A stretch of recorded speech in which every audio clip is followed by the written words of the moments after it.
Hi. ಇವತ್ತು ನಾನು ಕನ್ನಡ ವಿಷಯದಲ್ಲಿ ನಾಮಪದದ ಬಗ್ಗೆ ನಾನು ಹೇಳ್ತೀನಿ. ನಾಮಪದ ಅಂದ್ರೇನು? ಹೆಸರು. ನಾಮ ಹಿಂದಿಯೊಳಗ ನಾಮ, ಇಂಗ್ಲಿಷ್ ಒಳಗ ನೇಮ್ ಅಂತ, ಕನ್ನಡದೊಳಗ ನಾಮಪದ ಅಂತ ಹೇಳಿ. ಹೆಸರನ್ನು ಸೂಚಿಸುವಂತ ಒಂದು ಶಬ್ದಕ್ಕೆ ನಾವು ನಾಮಪದ ಅಂತ ಹೇಳಿ. ವ್ಯಕ್ತಿದರ ಇರ್ಬೋದು, ಒಂದ್ ಯಾವುದೇ ಸ್ಥಳದರ ಇರ್ಬೋದು, ಪ್ರಾಣಿದರ ಇರ್ಬೋದು, ಈ ವಸ್ತುವಿಂದರ ಇರ್ಬೋದು. ಹೆಸರಿಗೆ ನಾವೇನಂತೀವಿ? ನಾಮಪದ ಅಂತ ಹೇಳ್ತೀವಿ. ನಾಮಪದದೊಳಗ ಎರಡು ಪ್ರಕಾರಗಳು, ಒಂದು ವಸ್ತುವಾಚಕ ನಾಮಪದ, ಇನ್ನೊಂದು ಗುಣವಾಚಕ ನಾಮಪದ. ಈ ವಸ್ತುವಾಚಕ ಅಂತಂದ್ರೆ ಹೇಳಿದ್ನೆಲ್ಲ, ವಸ್ತು, ವ್ಯಕ್ತಿ, ಯಾವುದೇ ಪ್ರಾಣಿಗಳ ಹೆಸರಿಗೆ ನಾವೇನಂತೀವಿ? ವಸ್ತುವಾಚಕ ಅಂತ ಹೇಳ್ತೀವಿ ನಾವು.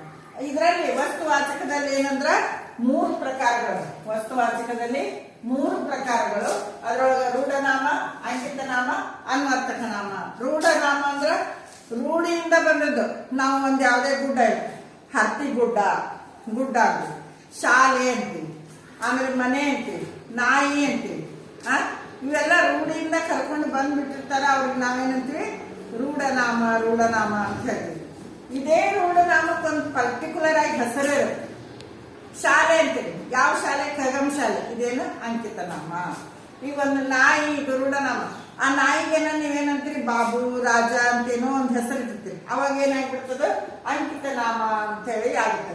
ಈಗ ಹತ್ತಿ, ಗದಗ, ಮುಳಗುಂದ, ಈ ತರ ನಾವು ಊರುಗಳ ಹೆಸರಿಗೂ ಆತು, ವ್ಯಕ್ತಿಗಳ ಹೆಸರಿಗೂ ಆತು. ಅಭಿಷೇಕ, ಕುಮಾರ, ಈ ತರ ವ್ಯಕ್ತಿಗಳ ಹೆಸರಿಗೂ ಆತು ನಾವೇನಂತೀವಿ?